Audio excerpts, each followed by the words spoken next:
여러분 생각해 보세요. 아그리빠 왕 페스토 총독 없어졌어요. 그들이 유명합니까? 영향력이 있습니까? 없어졌어요.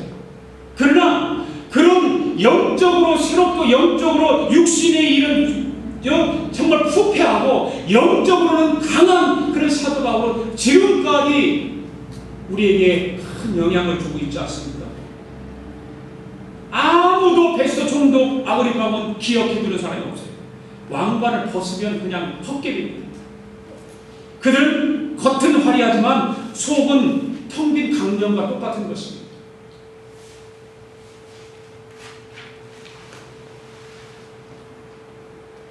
그들은 정말 아무것도 아니었어요. 아무것도 아니었어요. 그런데 바울은 위대한 사람. 이 세상에 가장 귀한 것은 바로 구원입니다. 할렐루야. 네. 그러므로 구원이 확신을 가지고 어떤 상황에서도 평안을 노래하며 기쁘게 살아가시는 저와 여러분이 될 수 있기를 원합니다.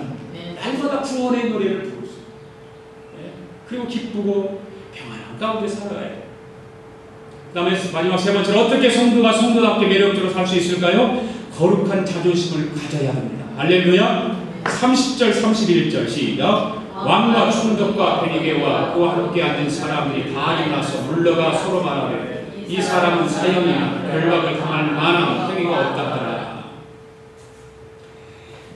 이 전에 말씀 24절 말씀 가운데도 베스토가 미쳤다고 한 것, 그 말 보면은 어떤 이런 동정의 의미도 포함되어 있어요. 바울아, 네가 교육계로 나갔다면 지금 대학의 총장도 되었을 것이고, 지금 사업을 했다면 네가 아마 회장 자리에 앉아 있을 거야. 그리고 더 나아가서 네가 정치를 했다면 지금 이 자리에 로마 총독의 자리에 앉아 있을 수 있어. 어쩌다 이런 신사가 되었냐. 미쳤다라고 하는 그 말 속에 그런 뉘앙스도 들어있을 수 있다 말이에요. 상상해보는 거예요. 그런데 여러분, 우리가 한 가지 한번 생각해 봅시다. 어려움을 꿋꿋이 극복해 나가던 사람도 그런 동정의 말을 들으면 자기 연민에 빠질 수 있다는 거예요. 내가 지금 심히도 어려웠어요. 그런데 이런 말을 들었어요. 그럼 그런 연민의 말을 들으면 그런 말에 솔깃해가지고 동정에 쑥 빠져들어갈 수 있어요. 그런데 그 바울은 그런 말에 전혀 위축되지 않습니다. 내 말을 듣는 모든 사람들이 나와 같이 되기를 원합니다. 이렇게 말하고 있어요. 당신 둘만 아니라 내 말을 듣는 모든 사람들이 나와 같이 되기를 원합니다. 이렇게 말하고 있어요. 많은 사람들은요, 그 권력 앞에 위축이 될까요? 안 될까요? 위축될 수밖에 없잖아요. 아그리빠 총독 앞에서 지금 변명을 하고 있어요. 어떤 면에 신문 가운데 변명을 하고 있는 그 바울이 위축될 수 있어요. 그런데 바울은 그 고관대장 앞에서도 위축되지 않고 거룩한 자존심을 가지고 나처럼 되십시오. 나와 같이 되십시오. 라고 당당하게 외치고 있습니다. 당시 그의 외모를 생각해 봅시다. 2년 동안의 감옥에 갇혀 지내면서 얼마나 힘들었겠어요. 그 감옥에 갇혀 있으면서 에베소로, 빌립보로, 골로새 교회로, 고린도 교회로 그 편지를 보내는 거예요. 그 성도들에게 편지를, 자기가 다니면서 전에 복음을 전했던 교회를 세웠던 교회들에게 편지를 보내면서 그 감옥에서 2년 동안 지내고 있었던 상황입니다. 때로는 초라했을 것입니다. 그래도 바울은 말합니다. 저는 정말 행복합니다.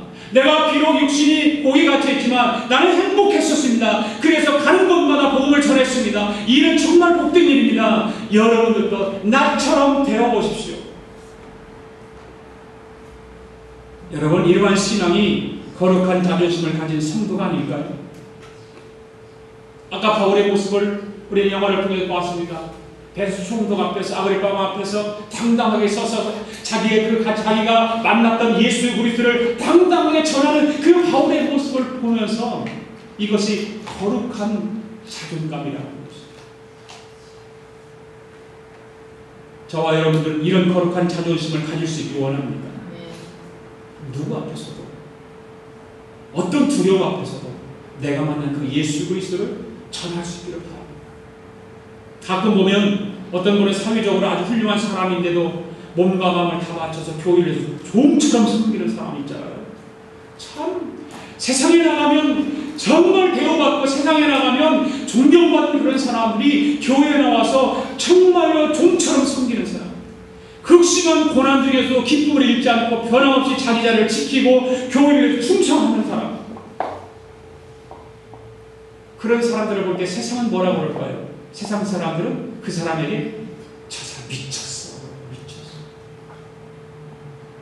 세상에서 보면 다 존경해주고 다 받들어줄 텐데 교회에서 저 모양이 뭐야? 저 사람 미쳤어. 저는 미쳤어.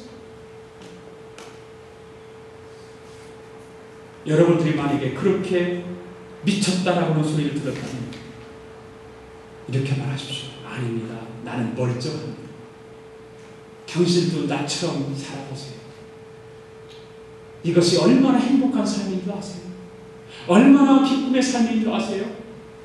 여러분 나처럼 되어보세요. 전부 방법이에요. 전부 방법. 세상 사람들은 다 그 세상 사람의 성공은요 1차원적 성공이고 근시안적인 성공이잖아요. 그렇잖아요? 1차원적 성공이에요. 결국 한 더 단계 나가지를 못해요. 정확하게 계산적으로 사니까 어떤 보면 성공하는 것 같아요. 정말 철저하게 계산적이고 철저하게 계획적이고 철저하게 꾸며서 다른 사람이 볼 때는 성공한 것 같죠. 그런데 그런 사람들이 회사를 경영하는 회사는 커집니다. 또 직장 생활하는 사람은 주위는 올라갑니다. 그런데 주위를 보면 친구가 없다. 아는 사람이 없어요.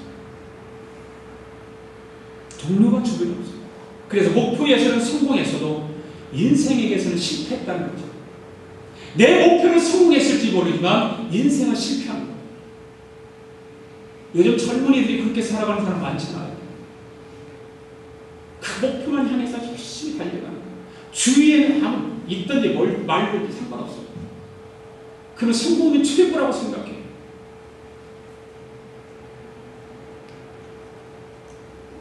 우리 믿는 사람들이 그렇게 살면 안 되겠죠? 그런 은혜에 대한 열린 마음이 있어야 돼요.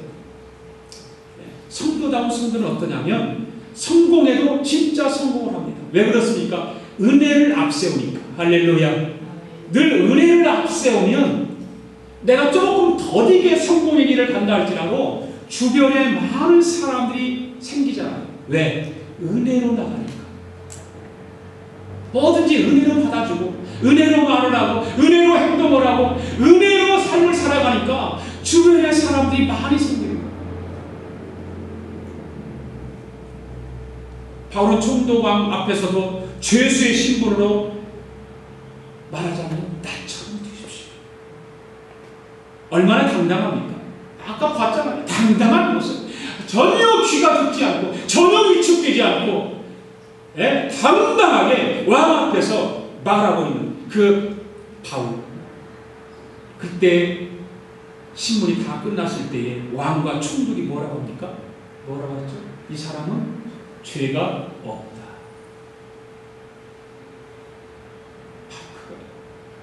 바로 그게 하나님의 은혜고 하나님 축복. 아마 그들의 마음에는 바울에 대한 깊은 존경심도 있었을 거예요. 이야, 바울이 저렇게 위대하고. 사실 사도 바울은 세상적인 자존심으로 말하면 누구에게도 지지 않는, 누구에게도 꺾이지 않는 그런 자존심을, 세상적인 자존심을 가지고 있는 사람입니다.